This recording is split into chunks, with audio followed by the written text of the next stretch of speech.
Alors, dans Illustrator, vous allez faire un nouveau document, impression A4 horizontale, mais je pense que vous l'avez déjà fait en fait.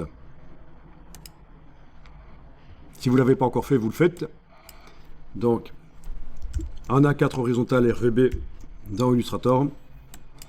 Dans le menu affichage, chez moi, format d'épreuve est décoché. Vous le voyez, il est là, juste à droite de ma souris. Format d'épreuve, couleur d'épreuve, plutôt couleur d'épreuve est décoché. Donc, je ne suis plus en simulation d'une épreuve, d'une sortie, de telle ou telle sortie, voir ce que ça donne chez l'imprimeur sur tel ou tel type de papier, voir ce que ça donne sur tel ou tel type d'écran. Non, là, il y a plein de simulations de sortie. Et on va voir comment mettre un contour sur du texte. Alors, vous vous dites peut-être, mais tiens, ça c'est super simple à faire. Mais en fait non, quand on met un contour sur du texte, c'est différent de quand on le met sur une forme. Alors peut-être qu'on va d'abord essayer sur une forme. C'est l'occasion d'étudier un tout petit peu les formes géométriques. Voilà, vous entrez dans l'outil rectangle, vous allez jusqu'à la barre verticale, détacher la palette, c'est pas plus mal. Vous allez utiliser l'outil ici polygone. Vous allez tracer un polygone sur la page pendant que le bouton de la souris est enfoncé, parce que si vous le lâchez, le polygone est fait, on ne peut plus changer ses côtés. Donc là, je suis toujours en train de bouger le polygone, il n'y a pas de problème. Je peux jouer avec les flèches haut et bas sur le clavier pour déterminer le nombre de côtés du polygone. Ah tiens, il m'en a fait beaucoup d'un coup. Il a un peu foiré. Ok. Donc, si je diminue à fond, ben j'ai le polygone avec le moins de côtés, c'est un triangle. Avec la touche Shift, je peux le caler sur les axes. Je lâche le bouton de la souris, puis la touche Shift. Alors, je vous montre les flèches au clavier pour ceux qui ne voient pas où c'est.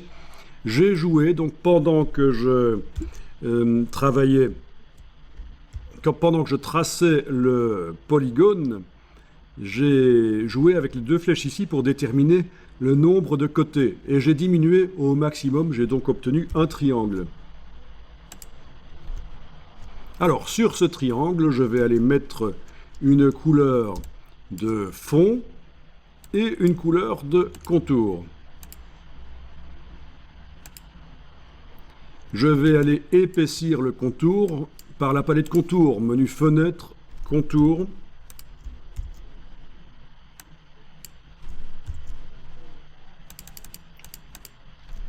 Voilà.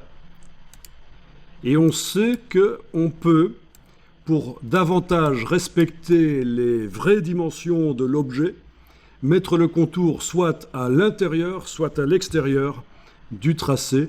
C'est mieux. Donc à l'intérieur ou à l'extérieur, parce que là il est à cheval. Et donc ça se fait avec la palette des contours complète que vous avez éventuellement déployée par le menu de la palette contour ici, afficher les options. Et là-dedans vous avez contour à l'intérieur ou contour à l'extérieur.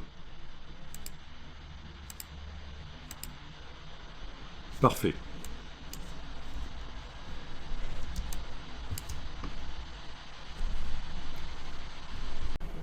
Alors, du texte, je vais créer du texte, donc, voilà, je clique sans bouger la souris, je peux l'agrandir avec l'outil de transformation manuelle et la touche Shift, voilà, ok, je vais taper du texte, tout en majuscule, pourquoi pas, voilà, ok. Et je vais lui mettre aussi une couleur de fond et une couleur de contour. Et gérer l'épaisseur du contour par la palette contour. Voilà. Et je vais mettre le contour à l'extérieur ou à l'intérieur. Sauf que, vous voyez ce qui se passe. Dans la palette contour, les cases ici ne fonctionnent pas. La case pour mettre le contour à l'intérieur ou à l'extérieur ne fonctionne pas. Et ça, c'est très mauvais. C'est très mauvais, pourquoi? Parce que quand on voit ça chez un graphiste, on se dit, il y a un problème. Il a démarré d'une typographie, le contour qu'il a mis s'est mis à cheval sur la typo, et le fond de la typo, finalement, on voit une typo pourrie qui apparaît en orangé ici chez moi, c'est vraiment moche.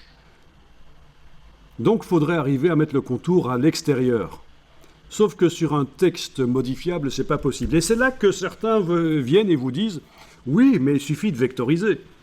Ok, sauf qu'on peut faire autrement. Sans vectoriser le texte, on peut avoir le contour à l'extérieur, ce qui me permettra par la suite de dupliquer cet objet et d'aller mettre d'autres noms.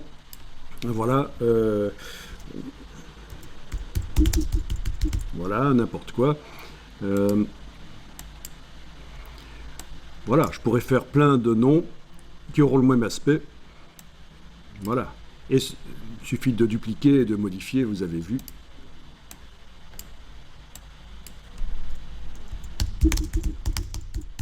Voilà.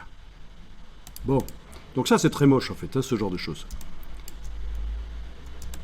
Ok, ce que j'ai fait là, je vais le supprimer. C'était juste pour montrer la logique. C'est que une fois que j'aurai le contour correct, j'ai pas envie qu'il soit correct sur un texte vectorisé, figé. Je veux que ce soit sur un texte modifiable.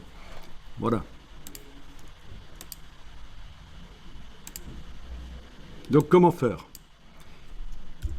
Eh bien, l'astuce, je vais vous la donner. Je suis juste en train de mettre en optique dans la palette caractères pour que l'approche soit meilleure, mais ça n'a rien à voir avec l'explication ici. Alors, comment faire pour que le contour soit à l'extérieur? Du coup, quand on a du texte, eh bien, vous allez enlever la couleur de contour et de fond.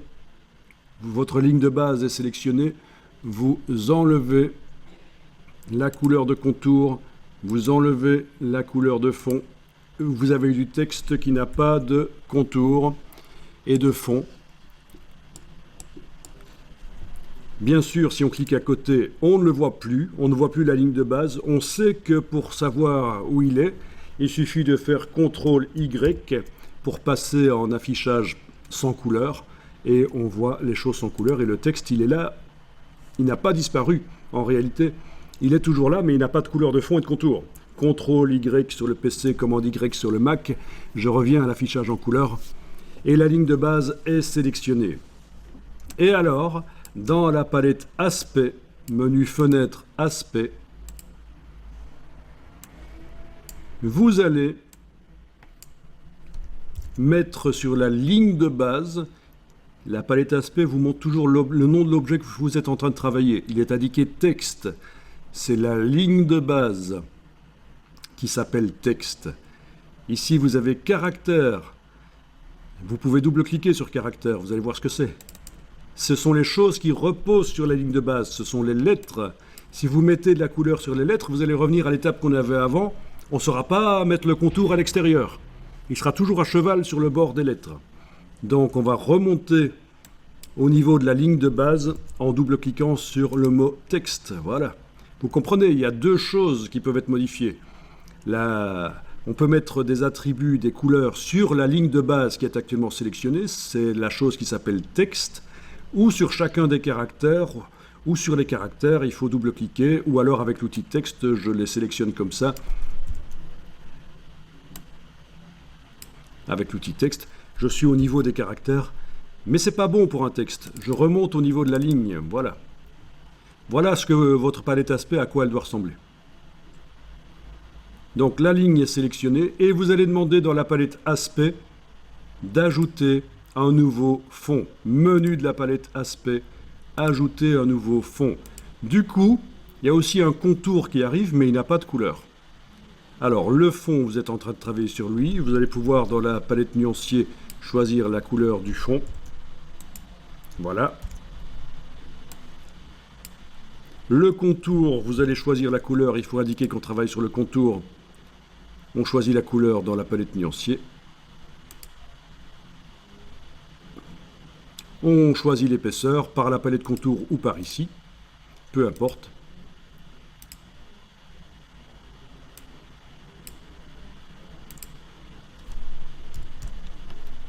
Touche tabulation pour valider. Et voilà. Et c'est la même chose qu'avant. Sauf que La différence ici, c'est que je peux faire ceci dans la palette aspect.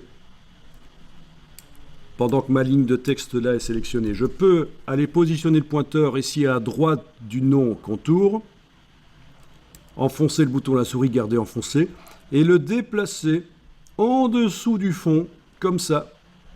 Je vais l'insérer là, voilà. Et là, vous avez le contour qui n'est visible qu'à l'extérieur. Alors techniquement, il est toujours à cheval.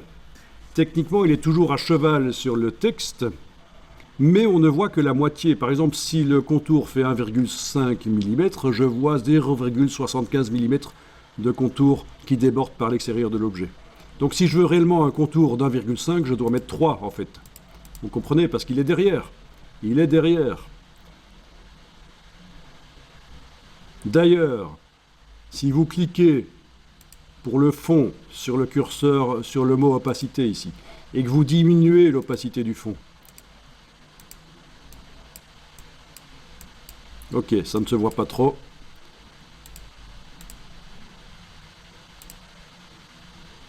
En principe, ça aurait dû se voir. On aurait dû voir que le contour était aussi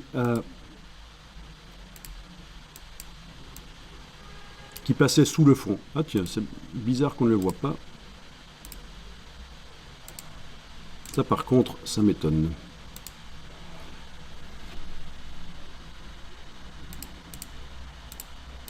Ah oui, je vois pourquoi. Je vois pourquoi, c'est parce que j'ai mis une épaisseur tellement grande qu'il recouvre complètement le fond. En fait, voilà.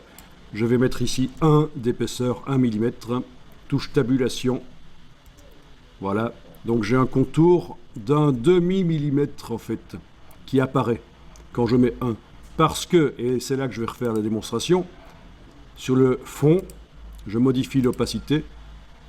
Voilà, et là, ça se voit que sous le fond, si je le rends transparent, sous le fond, on voit apparaître l'autre moitié de l'épaisseur du contour. Voilà, donc c'est ça l'idée en fait. Hein. C'est ça l'idée, c'est ça l'astuce pour pouvoir mettre du contour sur du texte.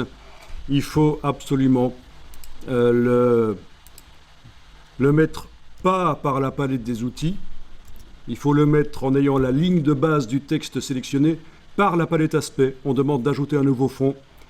Et on modifie le fond, le contour, et on le déplace, le contour, sous le fond en prenant par la partie droite ici. Voilà. Comme ça. Donc ça, c'est extrêmement intéressant. Si vous connaissez cette astuce, c'est vraiment le b.a.-ba dans Illustrator avec le texte.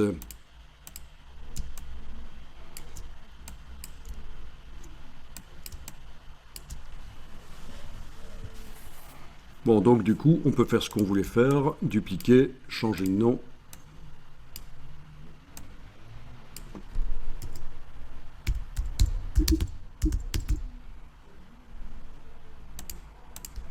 Voilà. On n'a pas dû vectoriser le texte. Ceux qui ne connaissent pas cette astuce, ils vectorisent le texte.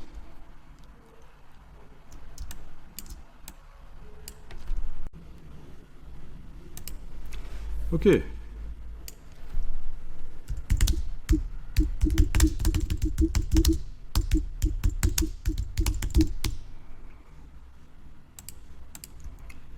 Ok, j'ai tapé une longue ligne ici et je voudrais la mettre sous le mot que j'ai fait là, mais je voudrais que ça garde cet aspect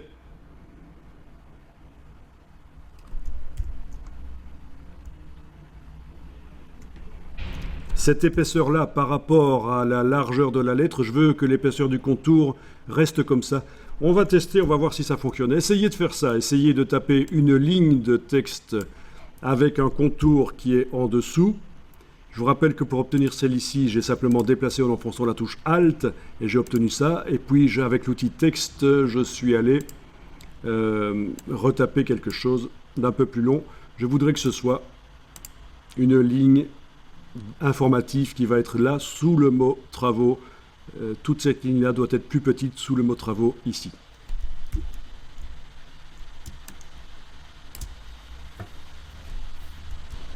Alors, je sélectionne la ligne d'en bas. Voilà, je vais la redimensionner avec l'outil de transformation manuelle. Poignée du coin, touche Shift pendant que je redimensionne. Voilà. Flèche noire, je vais le redéplacer. Voilà. Voilà. OK. Tiens, je vais encore le redimensionner. Alors, vous voyez quel est le problème?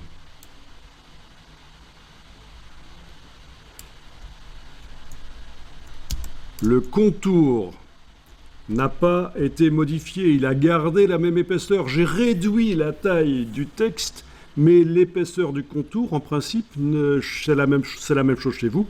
L'épaisseur du contour ne s'est pas modifiée.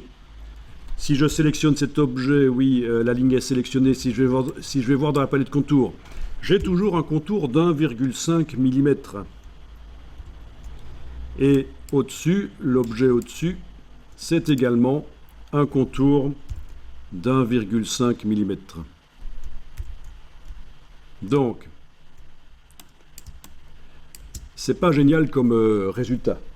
J'aurais voulu diminuer la taille de toute la ligne d'en bas, mais que le contour se redimensionne aussi pour que l'aspect visuel soit celui qu'on a là au-dessus, mais sur des plus petites lettres. Donc, est-ce que vous voyez comment on pourrait faire? Oui, on pourrait sélectionner ici en bas la ligne et aller changer l'épaisseur. Mais ça peut être fait de manière automatique, en fait, ce redimensionnement de l'épaisseur du contour. Alors, je vais faire CTRL Z, commande Z sur le Mac. Donc, j'enfonce la touche CTRL sur le PC ou commande sur le Mac, je la garde enfoncée et j'enfonce brièvement la touche Z plusieurs fois. Voilà, plusieurs fois. Voilà, je suis revenu finalement à la taille ici, la même que le mot du dessus. Si je fais encore CTRL Z plusieurs fois, je suis revenu en arrière. Je vous rappelle que dans ce cas-là, pour revenir en avant, pour rétablir ce que j'avais fait, c'est CTRL SHIFT Z.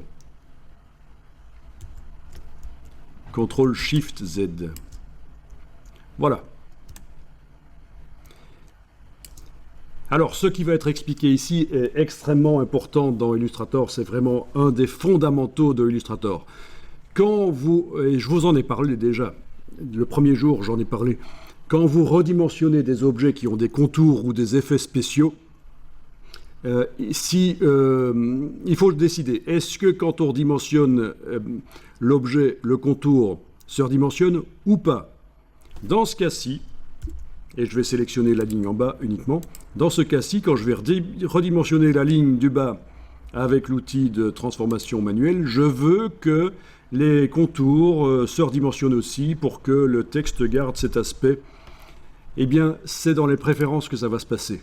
Notamment, c'est un des endroits où ça se règle. Il y a aussi la palette transformation, mais ici, ça se règle aussi. Vous allez dans Édition, Préférences générales. Ici, sur le Mac, c'est Illustrator, Préférences générales. Édition, Préférences générales. Et ici, vous avez Mettre à l'échelle les contours et les effets. Mettre à l'échelle les contours et les effets, je le coche. Est-ce qu'il faut qu'il soit tout le temps coché? Ben non, ça dépend de ce qu'on veut faire. Vous allez voir après. OK. Du coup, quand je redimensionne avec l'outil de transformation manuelle et la touche Shift,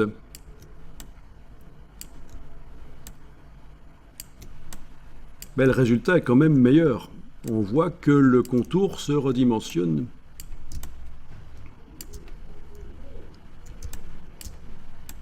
Voilà.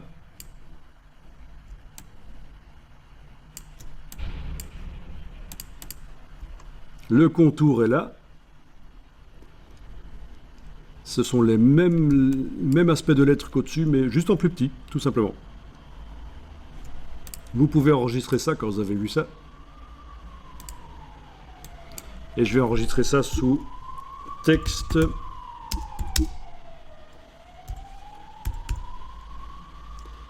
On va mettre contour sur du texte. Voilà. -01.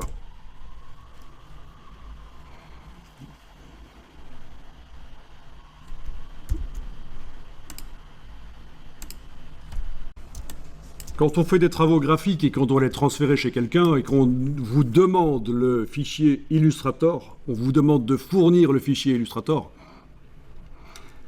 c'est dans les habitudes de décomposer les contours. C'est-à-dire sélectionner ça, voire même ceci si ça fait partie de l'illustration, imaginons, et objet, décomposer l'aspect. Ainsi, vous allez convertir, transformer, c'est fait, objet, décomposer l'aspect, vous avez transformé les contours en des formes. On en a déjà parlé. Ça n'a fonctionné que sur le triangle, pas sur le texte. Je vais retourner dans objet décomposé du coup. Objet décomposé, voilà. Et je vais cliquer sur OK. Voilà. Là, ça a fonctionné aussi sur le texte. Pourquoi est-ce qu'on serait amené à faire ça? Ainsi, si votre travail arrive chez quelqu'un qui ne connaît pas bien Illustrator et qui lui prend l'envie de redimensionner, de faire une mise en page, plutôt que d'importer votre travail dans InDesign et redimensionner votre travail dans le logiciel de mise en page, ce qui ne poserait pas de problème, il garderait cet aspect-là, votre travail. Mais plutôt que de faire ça, la personne se dit qu'elle va le faire dans Illustrator, qu'elle va redimensionner. Eh bien, grâce au fait que les contours ne sont plus vraiment des contours, en redimensionnant, c'est certain que ça ne va pas changer, quel que soit le réglage qui est mis dans les préférences, ceci coché ou pas. Il n'y a pas de contours dans l'illustration, ils ont été décomposés, que ce soit coché ou pas. Voilà. Sinon, vous risquez que, au final, vous obtenez des gros pâtés. En fait, vous obtenez des gros pâtés parce que la personne a réduit votre travail, les contours ne se sont pas réduits, tout s'est épaissi, c'est moche, et c'est de votre faute, forcément. Voilà, je vais enregistrer le document ici. Donc, je vous le dis, ce sont des habitudes quand on transfère un logo, une illustration, que ce soit du texte ou une illustration, quand on transfère ça vers quelqu'un et qu'on est obligé de donner la version Illustrator. Si c'est un PDF non éditable dans Illustrator, il ne saura pas le modifier. Mais si c'est un fichier Illustrator, voilà, vous avez intérêt à décomposer le contour, c'est une habitude, c'est connu. Et vous gardez bien sûr la version non décomposée au cas où il faudrait faire des corrections, notamment sur l'épaisseur des contours, logique. Oui, tout à fait. On vectorise aussi la police, c'est une habitude aussi. Tout à fait, au cas où la personne n'aurait pas la police de caractère, au cas où il oublierait de l'installer sur son ordinateur avant d'ouvrir le fichier. Donc c'est quand on doit fournir un fichier Illustrator qu'on prend l'habitude aussi de vectoriser la police, en effet. Mais si on fournit un PDF, ça il ne faut pas le faire. Un PDF non modifiable dans Illustrator, la police est intégrée dans le fichier PDF. Même non installé sur l'ordinateur, le fichier est utilisable. C'est une des caractéristiques des fichiers PDF, c'est qu'ils sont utilisables même sans installer la police qui est dans le document. Parce qu'elle est intégrée au document PDF, la police. Mais en effet, oui, si on doit fournir un fichier en format natif, on dit, un format natif, c'est-à-dire c'est Illustrator, un fichier AI.ai, là, vous avez intérêt à vectoriser. Bien sûr, la personne, si elle doit changer quelque chose dans le texte, elle sera un peu dans la mouise, mais c'est pas grave, justement, on revient vers vous. Ne fournissez pas des fichiers avec trop de possibilités de les modifier. Si votre client risque de refiler vos fichiers à quelqu'un d'autre qui va faire à votre place le travail la fois suivante. Tout existe comme crapulerie, donc il faut s'en prévenir. Voilà, la vectorisation, c'est pas seulement pour une question technique, donc c'est aussi pour que le travail ne puisse pas être refilé à un autre prestataire de service qui serait 3 € moins cher que vous. Donc voilà, légalement, contractuellement, vous avez fait ce qui était demandé, fournir le travail, mais il est décomposé, non exploitable complètement. Voilà, donc cette astuce de vectoriser le texte, la police, avant, enfin c'est surtout vectoriser le texte, oui c'est ça, la police ne sera pas nécessaire. Tu l'avais entendu quelque part, sans doute dans une formation que tu as suivie, c'est un conseil que tu as vu.